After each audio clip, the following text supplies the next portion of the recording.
Assalamualaikum warahmatullahi wabarakatuh. Halo guys, kembali lagi bersama saya Bobby Herian. Kali ini saya ingin membahas tentang satu topik yang menurut saya ini cukup penting ya. Saya pengen kasih judul video ini adalah tidak alasan untuk bunuh diri. Kita melihat bagaimana fenomena bunuh diri itu sangat marak terjadi di orang-orang yang putus asa, orang-orang yang tidak punya harapan hidup atau apapun itu yang mereka bahkan kehilangan semangat hidup. Jadi ini adalah poinnya adalah bukan cuman tidak ada alasan untuk bunuh diri, tapi juga tidak ada alasan untuk tidak semangat dalam hidup. Ya, ini harus kita pahami. Jadi kalau kita lihat ya budaya orang itu banyak yang suka melakukan ini sangat meresahkan, yaitu bunuh diri. Bahkan bukan nggak cukup mereka hanya bunuh diri mereka sendiri, ya mereka akan bunuh orang-orang yang apa ya, yang mereka tuh ingin semuanya tuh mati bersama mereka gitu. Misalnya satu keluarga, jadi sang ayah bukan hanya ingin dia saja mati, tapi anaknya ikut mati juga, istri ikut mati juga. Itu masalah di situ guys. Ya, nah jadi mungkin karena hidup atau karena masalah asmara apapun itu, nah itu jadi problem gitu kan. Jadi gini, saya ingin kasih alasan kenapa kita tuh seharusnya nggak punya alasan untuk bunuh diri atau membunuh orang-orang kita sayangi untuk ikut bersama kita untuk meninggalkan dunia fana ini. Jadi begini ya guys ya. Kita ambil contoh kasus misalnya, yang pertama poinnya harus ada pengertian adalah kalau kita orang beragama, kita akan bahas tentang dua hal ya, orang beragama dan orang ateis ya. Meskipun orang beragama berhubungan dengan orang ateis dalam artian untuk alasan ini, dua alasan ini masuk pada orang beragama dan orang ateis juga. Bukan, masuk pada orang beragama, tapi kalau orang ateis hanya masuk satu alasan gitu guys. Nah, bagi orang beragama dua alasan ya untuk yang tidak bunuh diri adalah pertama adalah eh, kita kalau bunuh diri dalam Islam ya, kita ngomong agama Islam itu akan kekal di neraka. Jadi orang yang bunuh diri ya itu berarti dia tuh menyalahi takdir Tuhan ya. Tuhan tuh sudah menetapkan cara kita untuk mati, jangan kita tuh menetapkan cara kita mati sendiri dengan kita karena bunuh diri adalah cara kan kita mati, bunuh diri namanya. Tapi kalau kita ke perang kita belum tentu mati, kita melakukan hal-hal yang memang harus kita lakukan. Ingat ya, beda dengan melakukan hal yang harus dilakukan dengan melakukan hal-hal konyol, itu beda. Bisa ada yang hobi, misalnya ada hobi melakukan hal-hal tentang adrenalin, misalnya ada tuh ya melakukan kegiatan panjat tebing atau segala macam yang berbahaya yang tidak pakai safety gitu kan, betul-betul uji nyali adrenalin yang bisa membuat ada tuh meninggal atau tewas atau mati gitu kan. Nah, itu potensi bunuh diri juga.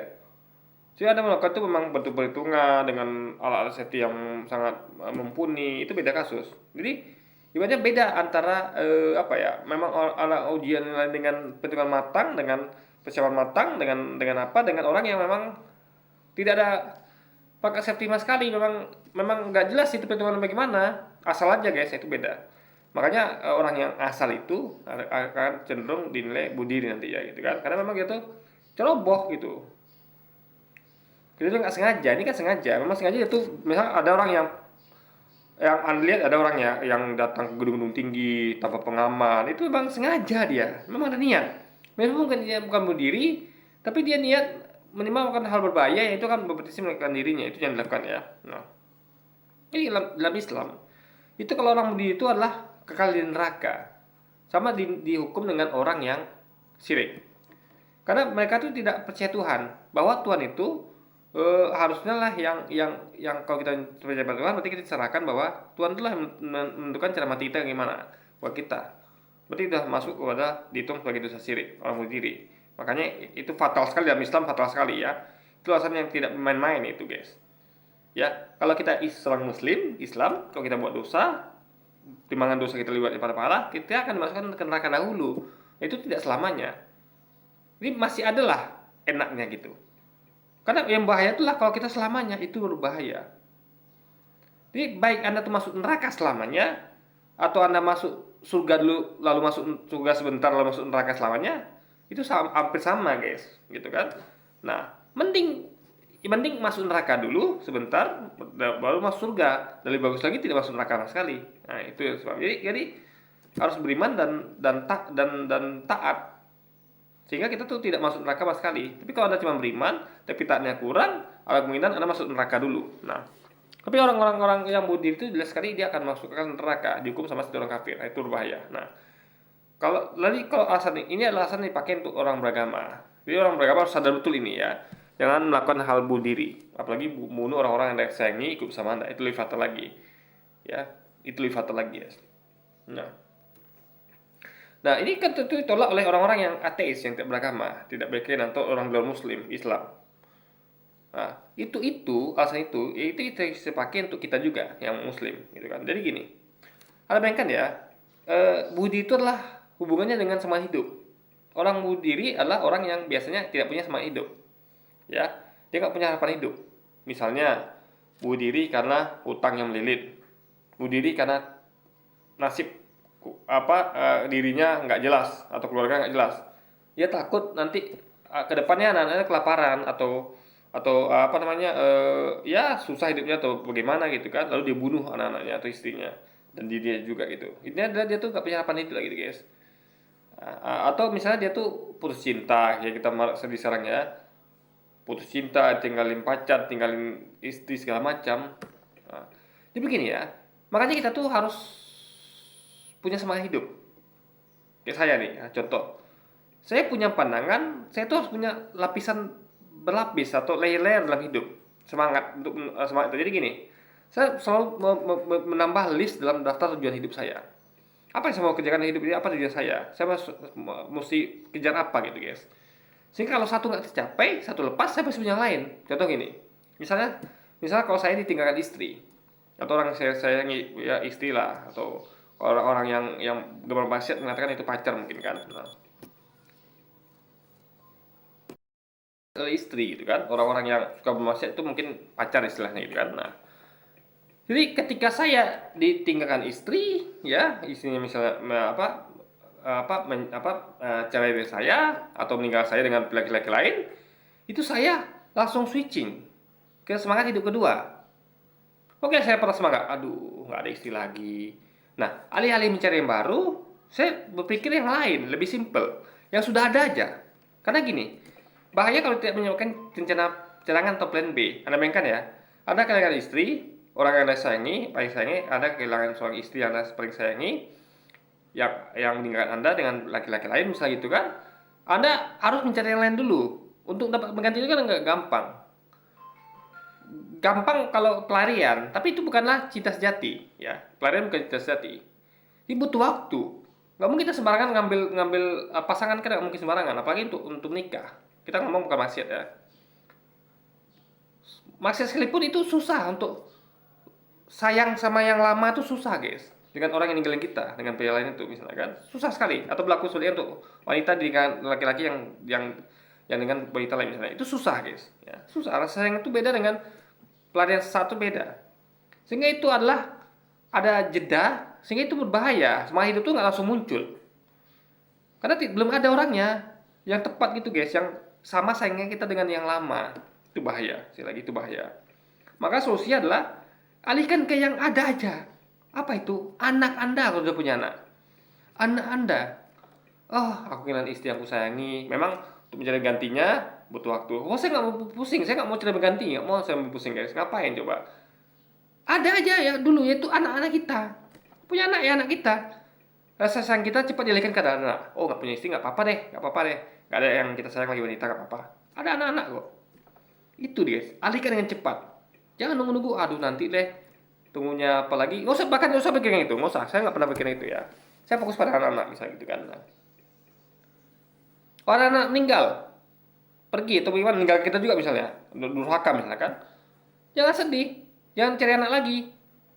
Misalnya adopsi anak kan tentu anak itu bukan anak kandung pertama. Lain lah selesainya kan lain.